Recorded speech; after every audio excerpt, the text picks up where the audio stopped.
in West Fargo, North Dakota. This is for New Star Energy. It's going to be a 10-inch natural gas line. It's 3,645 feet. We're doing that with a American Auger 440 drill rig.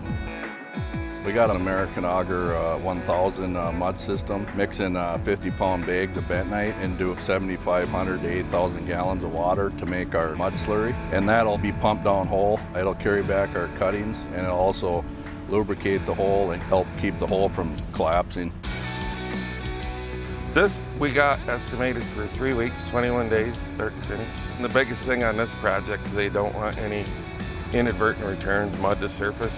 We really got to be on top of our game watching that.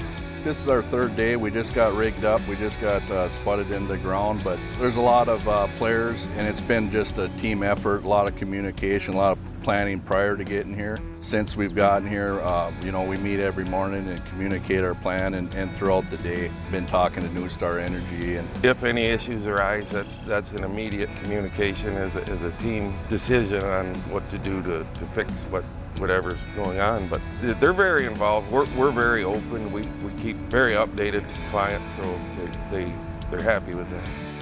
We got a total of 9 guys on the crew, starting with the general superintendent down to the infield superintendent, which is really the foreman of the rig, a driller, mudman, back truck driver, a couple laborers, excavator operators, and really wherever we go, there is locals that we have to hire, but for the most part, the crew is always together from state to state, job to job, and really get to know each other and become good friends, and really a big family. In HDD, you never stop learning. There's a lot of different formations out there, different tooling out there. There's not many people in the country that do it, and that's rewarding to me. Meet a lot of different people everywhere you go. It's a great job, great work, keeps you busy. I enjoy continuing to see the HDD industry evolve and the technology and things get better and better.